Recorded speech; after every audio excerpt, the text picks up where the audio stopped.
but and our meeting is being recorded.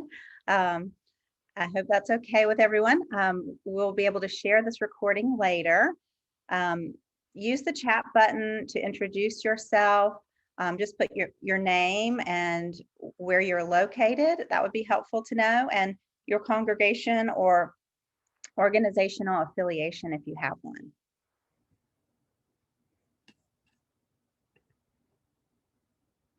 Welcome again. We have 115 people on the call today. Thank you so much for being here. This is the webinar Going for Zero, virtual tours of cool congregations. And we have an action-packed 1-hour event for you today. After an overview, I will be introducing you to representatives of two amazing congregations, Reverend Dr. Pamela Dolan of Episcopal Church of St. Martin in Davis, California, and Deb Scholerman of the UU Society, Unitarian Universalist Society of Coralville, Iowa. We are going to have time for discussion and Q&A after we virtually tour each of their facilities. You'll be able to use your Q&A button at the bottom of your Zoom screen to ask questions. And finally, we're going to hear from Ashiki Scott, IPL's National Programs Assistant, about the Cool Congregations program and what faith communities around the country are doing and how your faith community can get more involved. All right, welcome folks. Glad to see so many people joining in today. I know there's a lot going on with New York City Climate Week today and all week, so thanks for joining us. Again, feel free to introduce yourself in the chat. So first, a little bit about Climate Week. Climate Week this year is focused on fulfilling and increasing commitments made by businesses, governments, and organizations. IPL is proud to be part of this event, and we are so proud to feature two congregations that are already at zero carbon. We are going to be watching a video first, a virtual tour of one of the zero carbon congregations, the Episcopal Church of St. Martin in Davis, California. And after that, we're going to be able to have some Q&A with a representative of that church. Let me ask Ashiki Scott, if you are ready, would you begin the first video?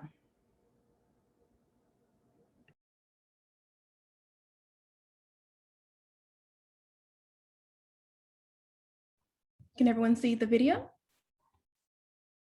Okay. Jubilate, jubilate, jubilate Deo, jubilate, jubilate. Hello, my name is Pamela Dolan, and I'm the rector at the Episcopal Church of St. Martin in Davis, California. I'm delighted to be here to be part of Climate Week NYC and to share with you a bit of the journey that St. Martin's has taken to become a zero carbon church. Our story began almost 17 years ago when the parish installed a small solar array on the roof of our administration building, and it culminated in 2020 with recognition by Interfaith Power and Light as a cool congregation with 100% carbon reduction. Looking back on how we did it, a few things are clear to me. For one thing, it really helps to be part of a community that has such a long-standing commitment to environmental sustainability. To share just one example, Davis is believed to be a city that has more bicycles than people and is sometimes called the bike capital of the United States. So it only makes sense that for years we have encouraged parishioners to bike to church instead of driving their cars. And we've done that by providing good, solid bike racks on our campus and even holding an annual blessing of the bicycles. As everyone knows, it's also really important to bring people on board with you before you start an ambitious project. The context today is very different than it was in 2004. So hopefully a lot more faith communities already understand the importance of acting on climate change. I wasn't even a part of St. Martin's back then, so I can't take any credit for this, but I have heard a lot about the wise steps that parish leaders took to encourage the connections between our faith and our growing commitment to environmental stewardship. Study groups, parish-wide forums, energy audits, and careful marshaling of our financial resources all provided evidence that there was widespread support for this work in our congregation. We were engaged by the thought that we could reduce both our carbon footprint and our utility bills. I would also urge congregations to do what you can when you can, even if you don't have the whole plan figured out in advance. Sometimes planning and studying can become an excuse for inaction. Don't let that happen. Our own journey was made up of many small steps, as well as a few big leaps. Sometimes our progress stalled for a while, but the issue was never allowed to be entirely shelved. Some of the significant milestones along our path include a capital campaign in 2010 enabled us to replace leaky single-pane windows and outdated and inefficient lighting with energy-efficient equivalents. In 2013, we substantially expanded our on-site solar electricity production by installing a second, much larger solar array in the form of a carport over a segment of our parking lot. Financially, this was made possible by entering into an agreement in which St. Martin's committed to buying the clean electricity produced on our property. As you can see, this array provides the added benefit of lots of wonderful shade, a priceless resource in our increasingly long, hot summers. In 2017, the year I arrived at St. Martin's, we replaced the gas-powered HVAC system in our sanctuary with a series of energy-efficient electric heat pumps that can be controlled individually, thus, again, reducing both our energy bill and our carbon use. This was one of those changes that doesn't sound very sexy at first, but that actually has a big impact over time. In 2019, a parishioner with a deep commitment to combating climate change offered to purchase an additional 12 kilowatts of solar panels for the church. Church leadership not only agreed to this, but we realized that the best way to make the most of his gift was to convert all our remaining gas appliances to electric, rather than waiting for them to wear out and need replacement. With those combined final steps, our church effectively became completely solar powered. If you are part of a congregation that wants to become carbon neutral, most likely there will be a cheaper and faster path for you to follow than the one that we took. So please don't be discouraged if it sounds daunting. Today, there are better technologies, better incentives, and the example of others who have charted the course. It typically takes less than a decade to pay for new systems, and savings will continue to accumulate after that. My last word of advice is, don't forget to celebrate. When we reached our big milestone of becoming a zero carbon church in 2020, we wanted the world to know. Of course, we were also in the midst of a pandemic, so we had to scale back any big in-person plans. Still, what a fun day it was when our bishop, the Right Reverend Megan Traquair, came to bless our solar panels. She was such a good sport about being lifted up to the roof via a scissors lift, and she's been very happy to claim her title as the Flying Bishop of Northern California. Like all of you watching this, the people of St. Martin's know that climate change constitutes an existential threat. We know that the crisis we're in is having the greatest impact on the poorest people of the world. We also know that we have a small and shrinking window of time to take action. We are committed to continuing the work toward reducing our environmental footprint in order to create a more just and sustainable world. Throughout this process, we have encouraged parishioners to look at their own habits around transportation, dietary choices, landscaping, and other lifestyle decisions that can affect greenhouse gas emissions and global change. We hope our actions can inspire other churches, faith groups, businesses, and individuals, and our state and federal government to take the bold steps needed to truly care for God's creation. Thank you. Quia Dominus ipse est Deus. Jubilate, jubilate, jubilate Deo, jubilate, jubilate Deo, omnis terra, omnis terra.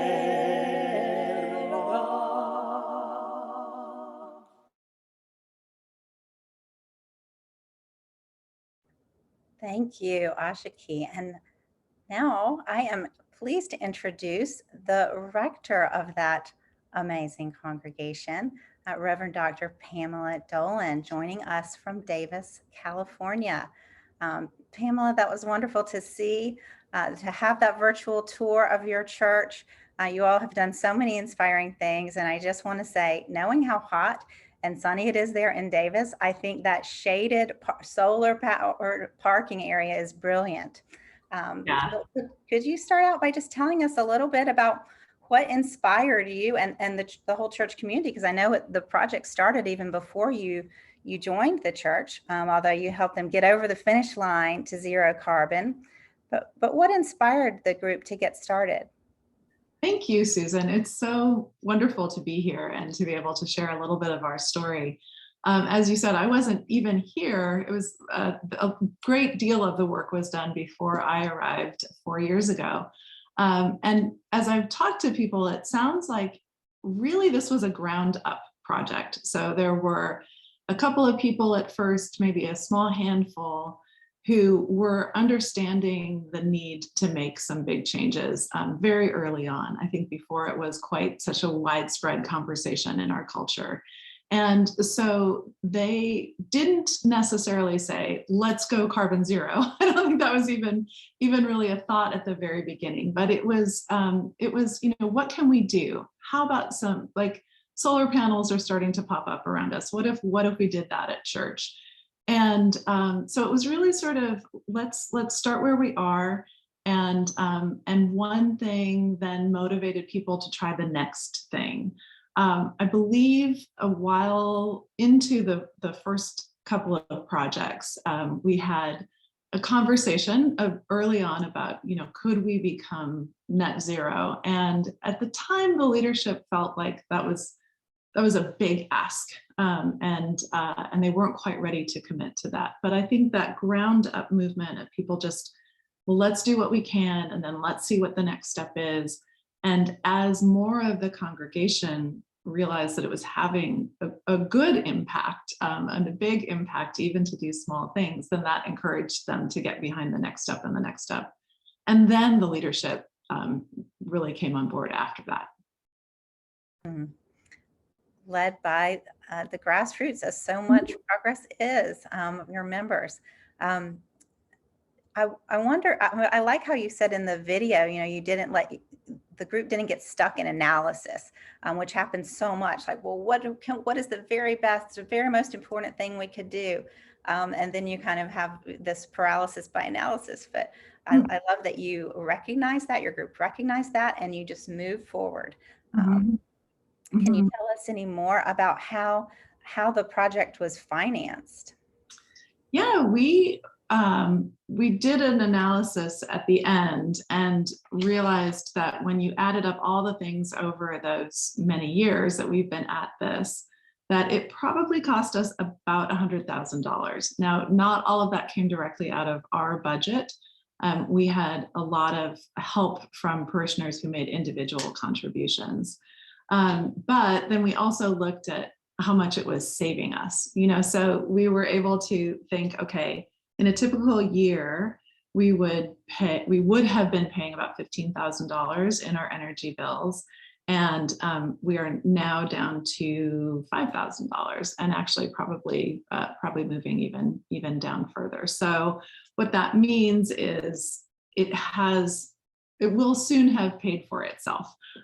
So it was, we did have some outlays, especially around when we had to replace things, when we were like, oh, well, this could have maybe another 10 years left on it to, for this HVAC unit or this, but deciding to go for it sooner did have a financial impact up front, but we just realized that it was gonna be well worth it in just a few years. Wow, that's great. I want to remind our participants, and we have over 150 folks joining now. Welcome, everybody. Use the Q&A button at the bottom of your Zoom screen if you'd like to ask a question. And I do see one question from Bruce Alexander, wondering, how does St. Martin get power at night?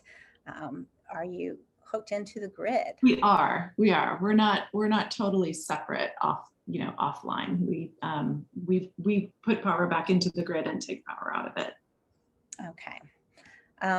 And can you tell us about any surprises that you encountered during this long process of getting to zero carbon?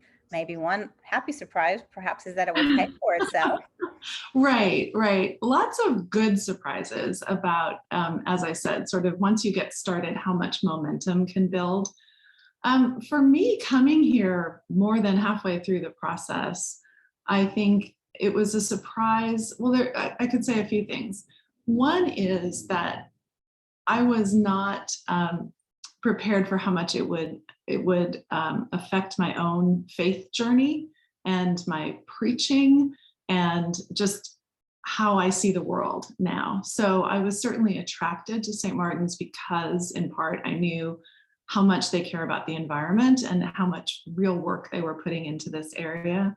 And so I was already on board, in sort of an abstract way, but then getting here and really living into it, I just felt like I wanted to preach about this all the time. I wanted to be learning more. I wanted to, stop saying, well, I was an English major, I don't understand these things, like really educate myself. And I've seen that spread around the congregation, that people are making changes in their own lives. And that's a huge positive surprise.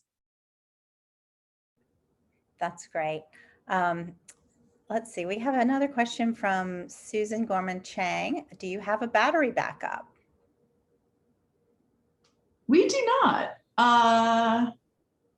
Do you have or consider battery backup for? No, I don't think we have talked about that. So that's a good question that I'll need to bring back to the team. And a couple of people from my congregation are on this call, so somebody can text me if I'm wrong and need to clarify anything. And I also wanted to say, I'll put our church's email in the chat. And so if there are specific questions that don't get answered, and many that I probably can't answer because I am not the expert, I would be happy for you to email our church, and then we'll have somebody who knows more get back to you. Thank you, Pamela. Yes, I think the battery, one thing we were talking about is kind of what's next. What can a congregation do after you've got to zero carbon? Have you thought about some of the next steps, Pamela, for your church? And maybe battery backup is one of them. Yeah. We've there are some technical things like that, and like adding electric vehicle charging stations. There are definitely some more things, the physical infrastructure that we could keep working on. I would say in general, two directions are really starting to become clear to us.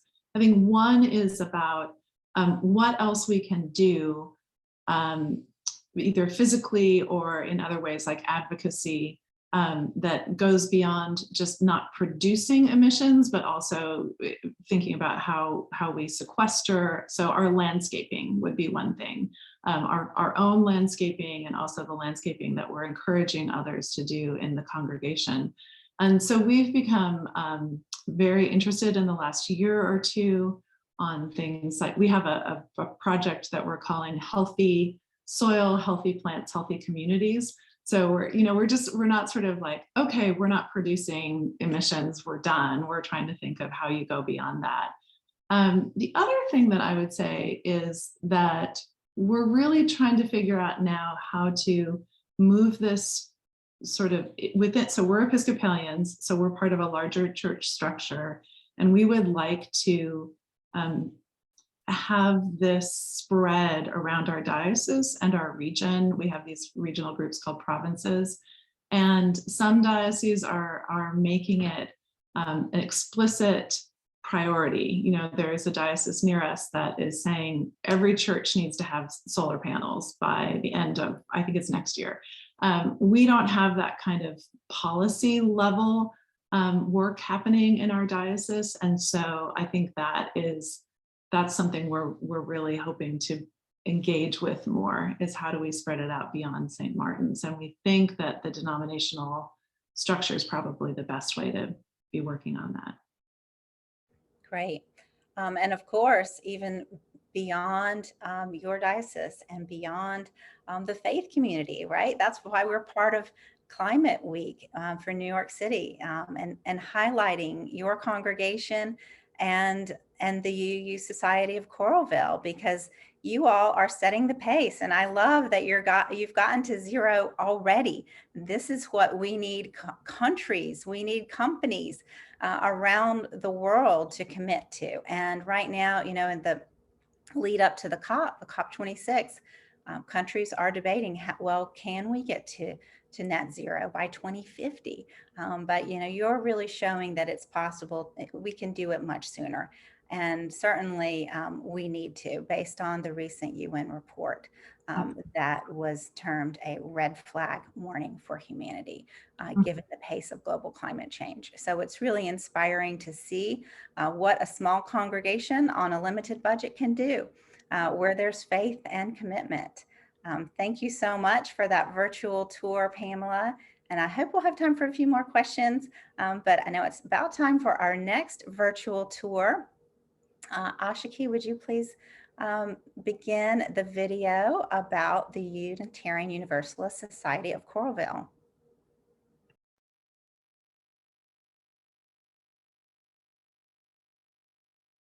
Hello, and welcome to the Unitarian Universalist Society, located in Coralville, Iowa. My name is Deb Scholderman. I am a member here of this congregation. I serve on the land ministry team, the green sanctuary team, and I was part of the new facilities committee, which was the building committee when we built this facility. As a mission-driven religious organization, Unitarian Universalists have a set of principles that guide us. The seventh principle, respect for the interdependent web of which we are a part, compels us to live sustainably and live in harmony on the planet. This motivated us to build a sustainable building. And we chose to build the greenest building possible we could. Before deciding to build a new building, though, we thoroughly explored the possibility of remodeling our building we were in, which was 107 years old. We also looked for another building that we could purchase and repurpose. Neither one of those options were feasible. Then we happened across this partially wooded piece of 5.5 acre piece of land in Coralville, about 5 miles from downtown Iowa City, that was for sale, and we were able to purchase it. And it was just what we were looking for. Our congregation is accredited by the Green Sanctuary as a green sanctuary congregation by the Unitarian Universalist National Group Association. In 2008, our Green Sanctuary team began work in laying the foundation, educating people on the importance of living sustainably and living in harmony on this planet. The main focuses were on sustainability, environmental justice, and caring for our planet. So when it came time that we were going to build a new building and start raising money for that, we had a good foundation. People understood the importance of that. We had a very successful capital campaign, and we were off to building our new building. We broke ground in 2016 on Earth Day. It took approximately 18 months to build the building. We moved in October of 2017. It was quite a celebratory day. We are very proud of our sustainable building. And I'll mention just some of the things that we included in our plan.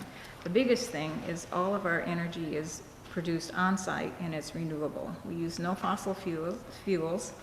We are a net zero energy building. That means we produce more energy than we use. Any excess energy that we produce goes back into the grid. We have LED lighting throughout the building. That's low energy, of course. We have all the plumbing fixtures are low water use. We have a geothermal cooling and heating system. There are 10 heat pumps throughout the building, and it's a very efficient way to cool and heat this building. Our building is on one level.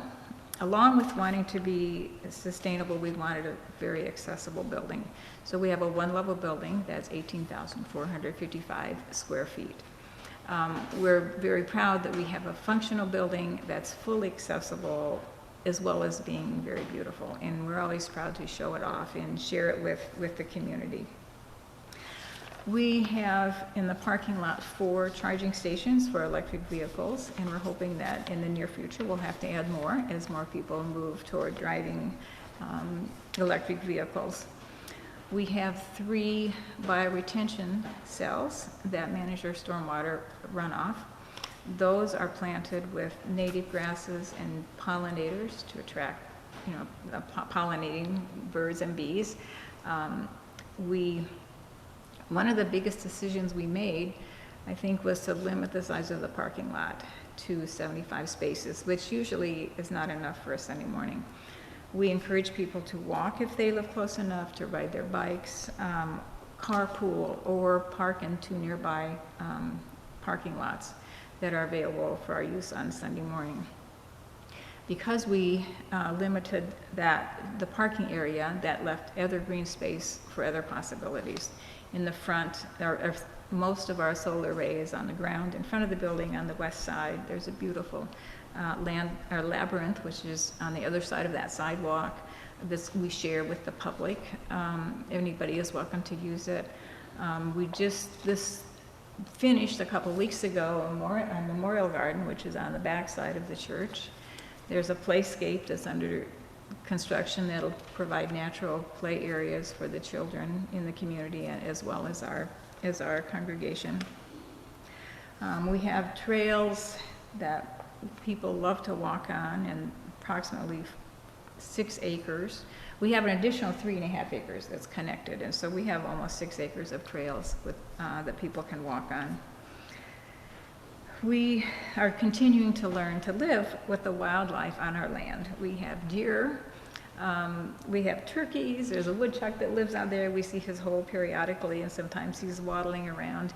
We've seen a coyote on occasion. There's squirrels, lots of birds, of course. And one of the surprises we had is that the woodpeckers seem to like the peck holes on our cedar cladding of the outside of our building. So we're buying a lot of soot. So we encourage them to eat the soot instead of pecking on our building. We, as a congregation, we feel very fortunate to have such a beautiful and sustainable place that offers us many ways to interact with the natural world, as well as do our part in caring for this planet. Thank you.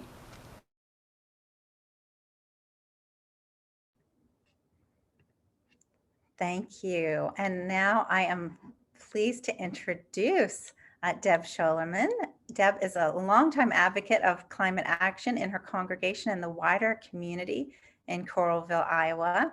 And she's also a member of the Green Sanctuary team, the Land Ministry team, and the new Facility Building Committee. That was a wonderful tour. Thank you so much, Deb. Is there anything else you would like to share? Well, first of all, thanks for including us in this presentation. As I said, we love to share information about our building because we love it. What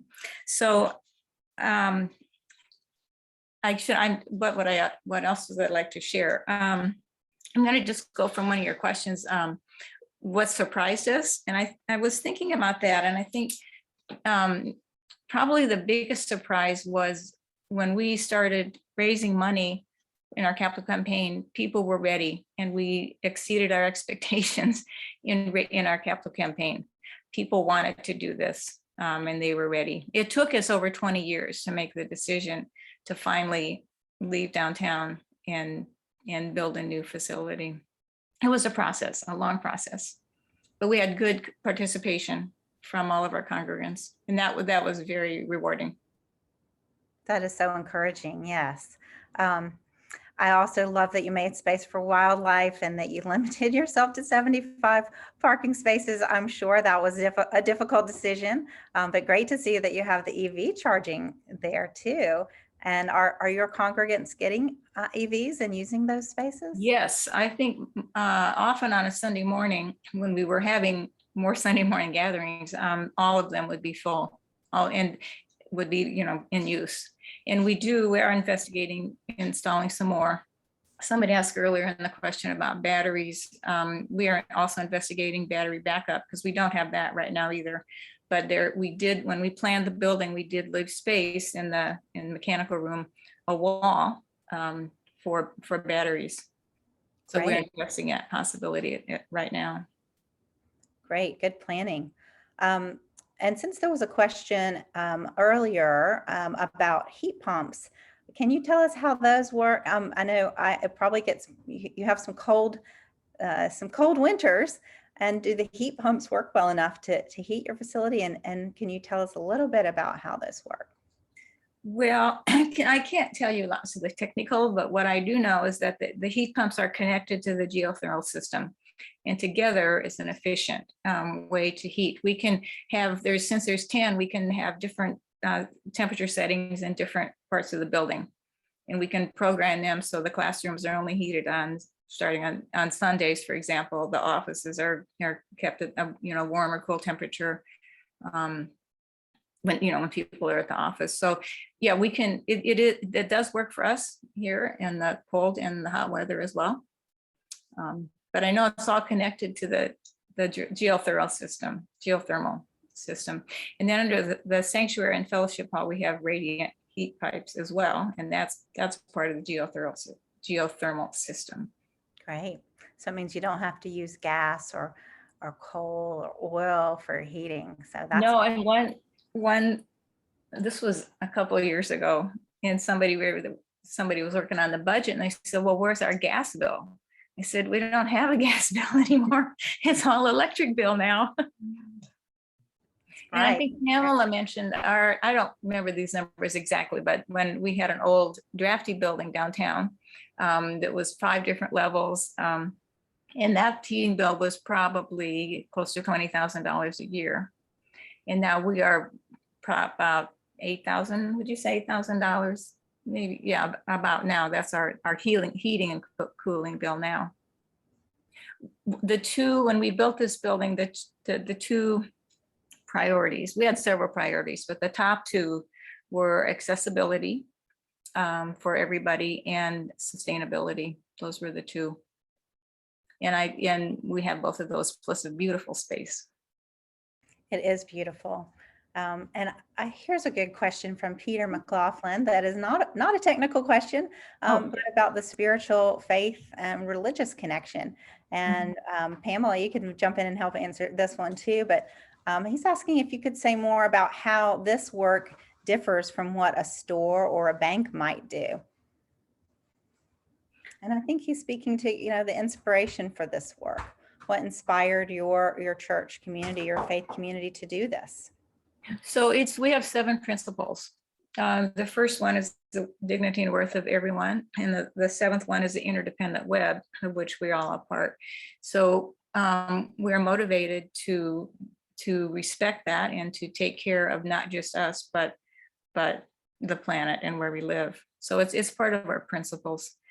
And that's the main motivation, I would say, our principles.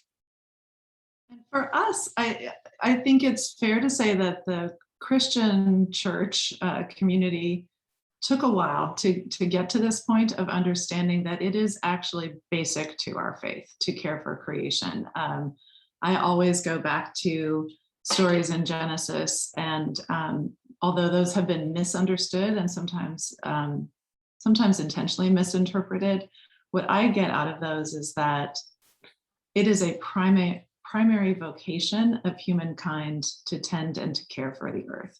That is actually why God made us, and that is something that is just fundamental to who we are as people, and for me as a Christian. And the Episcopal Church has made big changes in this area, has really started prioritizing it.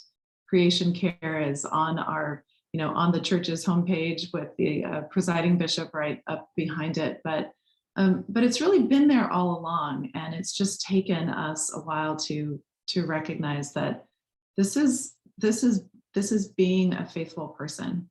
This is what it really takes. Is when we talk about loving God and loving our neighbor, well, how do you do that? How do you do that on a planet that is in such peril? If you're not, it's like saying to somebody, oh, we don't want you to be hungry anymore, but not giving them food. It's the same thing with creation care. Thank you so much. I wonder if you could tell us, Deb, what kind of surprises did you encounter or challenges in the process? I think one of the challenges, one of the surprises was we had this great capital campaign. We were able to sell our building for more than we ever thought it would sell for. And then we took out a mortgage. So those are all pleasant surprises. We were able to afford it. One of the challenges was the solar array, because the solar array was a chunk of money, as Pamela mentioned. We have 429 solar panels. Some of them are on the roof and most of them are on the ground. But we were able to set up an LLC. We had a group of congregants who financed that project, and we have a PPA, a power purchase agreement. So a group of investors, members of the church, own the solar array, and we sell the electricity to the church at a lower rate than the going rate. So that was one of the challenges, was how do we pay for the solar array, because it was about $330,000, and it was not part of the building fund, expenses. Okay. And I see some questions here. Maybe these are some people from your congregation, Deb, wondering if you could also share about some of the other ways the church is living sustainably, like zero waste. Oh, yes. So we mentioned this earlier. So the Unitarian Universalists have a program called the Green Sanctuary Program. And there are guidelines. You can become accredited by doing various actions. And we have been accredited since 2017. So what we focus on: education, sustainability, environmental justice, and worship and celebration. And we did do a campaign on education of zero waste, is low waste as much as possible. When we have potlucks, and this is all like pre-COVID, right? We have potlucks. We don't have any. All of the juices we use are washable. We don't use paper plates or styrofoam or anything like that. When we rent the building, we are close to having a policy. If you rent the building, you cannot use styrofoam. You have either use our dishes or compostable plates and cups. So we're moving in that direction to reduce the amount of waste that is produced at our building. When we have coffee hour, it's people bring food on their dishes and bring them home. We try to encourage people, don't bring stuff in plastic. And we have compost that people take home with them. We don't have a compost place on site right now, but we do as much as we can for zero waste.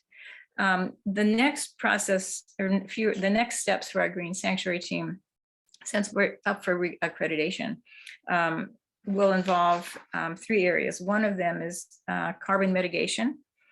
The second is adaptation and resilience. And the third is justice, environmental justice, which includes some form of civic action and activism. So that would be Unitarians for us. Get out there and do something.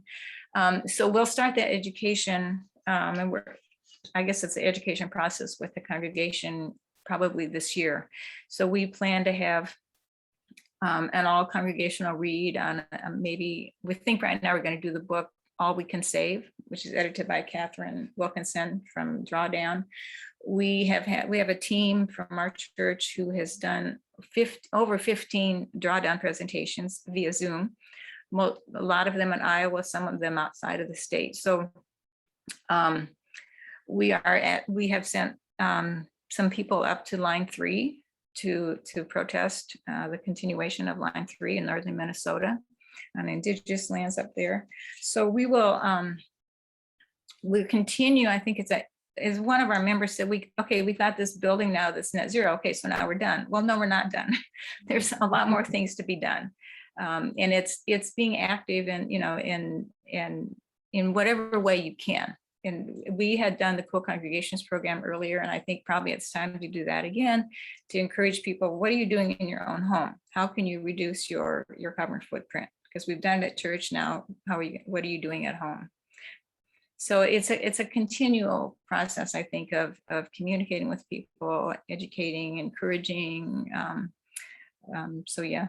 So you had asked earlier how many Green Sanctuary congregations are there in the country, and I know there's 5 or 6 in Iowa, so I would assume there's at least that many in all the other states across the country, and probably more because we're more of a lower population state, but there's quite a few.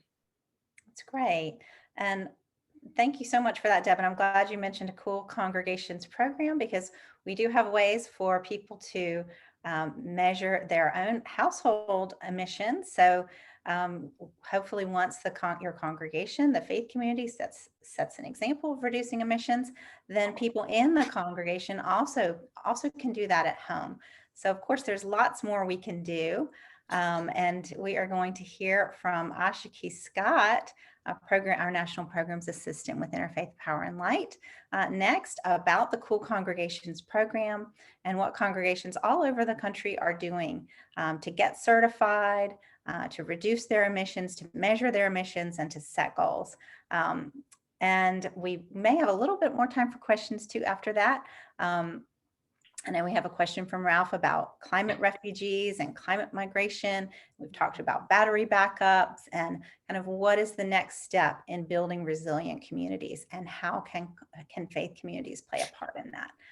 But let me ask Ashiki to speak next about the Cool Congregations program. Thank you, Susan. And also thank you, Reverend Dolan and Deb, for those wonderful congregational tours, as well as the questions and answers. So I am just going to give a quick overview of the Cool Congregations program. So we're going to shift here to the actual website. Okay. No, this is not the website. there'll probably be more questions. Okay, so here we have the Cool Congregations website that I'm sharing on my screen.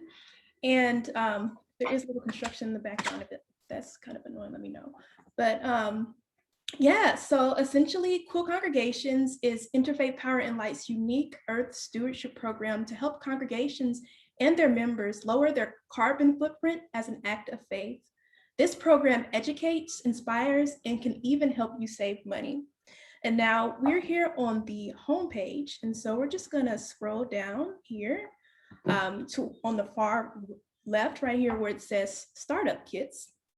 And when you go here, sorry, back up a little bit. So Cool Congregations has everything you need to help your congregation become a cool congregations. We have startup kits, a calculator, a certification process, and a challenge that awards $1,000 in 5 different categories.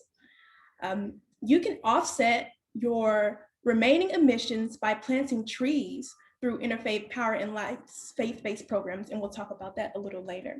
So when we navigate here to where it says Startup Kits, we're going to click here and just show you a quick preview. Okay, and when you go here to where it says Startup Kits, you can use the Cool Congregation Startup Kit for congregations to reduce footprints in your facilities. There are 5 steps to become a cool congregations, which includes advice and how to get started with the green team, write a mission, form a plan of action, and more. It includes resources for actions, including the popular 25 steps under $25 and 25 steps over $25 for saving energy in your congregation. And once you have a green team set up, you can come back and measure your congregation's carbon footprint with the Cool Congregations calculator. So we're going to go up here to the calculator where it says get started.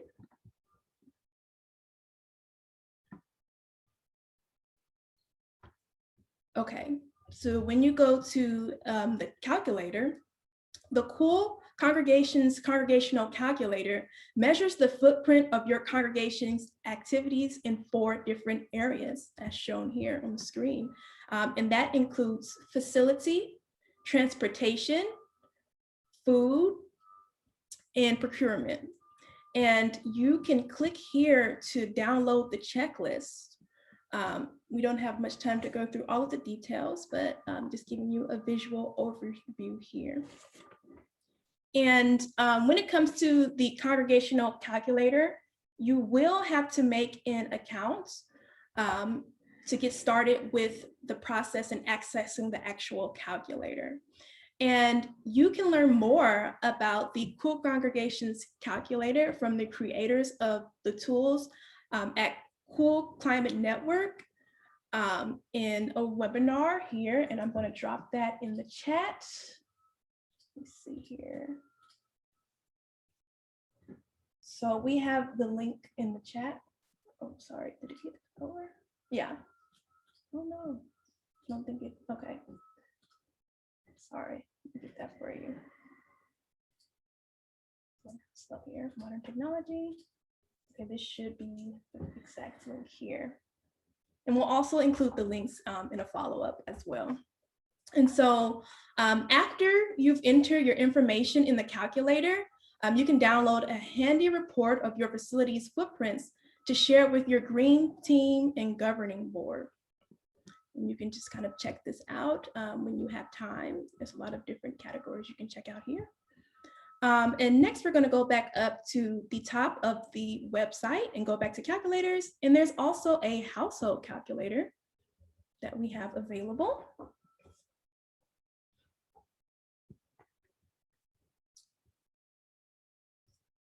Loading a little slow here, but so you can check this out if you would like to check out your own carbon footprint. And as you can see, there are several different categories on the top here.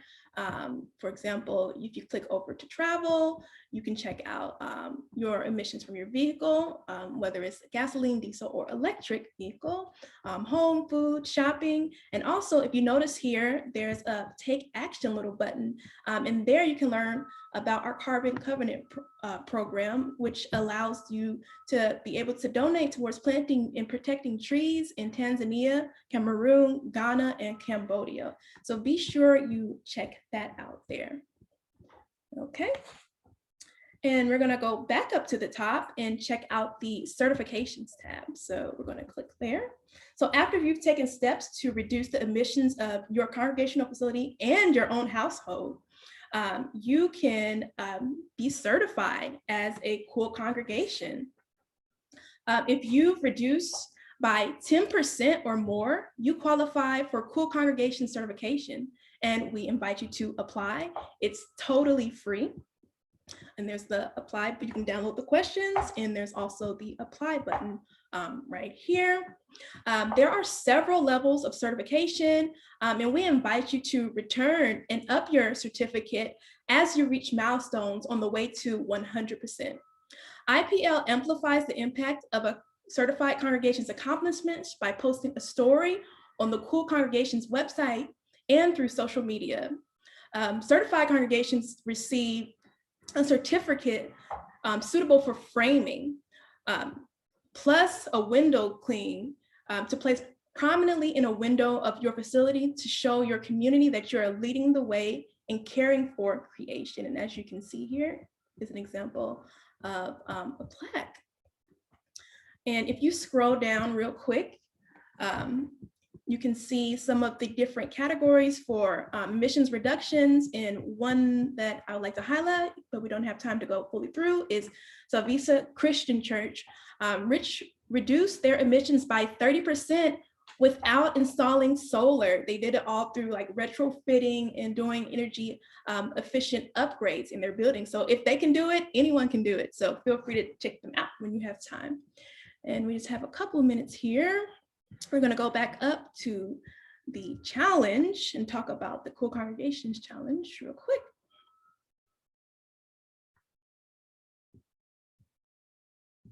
Okay, so IPL hosts the Cool Congregations Challenge, which is an annual national contest to recognize cool congregations that are becoming energy efficient and sustainable role models within their communities.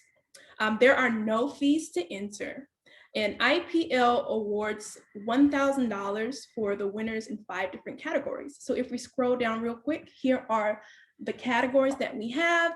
They include Cool Congregations Planner, Energy Saver, Renewable Role Model, Sacred Ground Steward, and Community Inspiration. So the deadline for entries this year is December 15th. And we would encourage you to consider applying. And due to COVID, the project eligibility window has been expanded for this year's challenge, for the 2021 challenge. So projects completed in the last 3 years, which is 2019, 2020, and 2021, will be eligible to apply. So keep that in mind. And you can also check out, if you go back up to the challenge tabs, you can check out the previous winners here. And then, yeah, you can just check out for the different years. And you can also see the story on Deb's congregation in the 2018 tab. And finally here with this last minute, we're gonna go back up to the challenge tab, and we're gonna click on entry forms for the Cool Congregations Challenge. And so if you would like to apply, we invite you to apply for the challenge on behalf of your congregation. As you can see here, there are 2 separate buttons depending on which category you're going to apply for. Right here on the left with the red button, there's if you want to apply for the Cool Congregations Energy Saver, Renewable Role Model, Sacred Grounds, or Community Inspiration categories, you would click the red button. And if you would like to apply for either the Cool Congregations planning category, you can enter the blue button there. And I'll just show you one quick other way. When you go back over to the challenge and the main page, we're going to put a button here. It's kind of hard to see, but you can also click here where it says click here to choose your entry form, and you can apply for your congregation. And so with that, that is the end of my presentation. And if you have any questions, please feel free to contact our programs manager, Sarah Paulos, at programs@Interfaith Power and Light. And just to recap real quick, what I previously mentioned, the deadline for the challenge for this year is December 15th. And the projects could have been completed in either 2019, 2020, and 2021.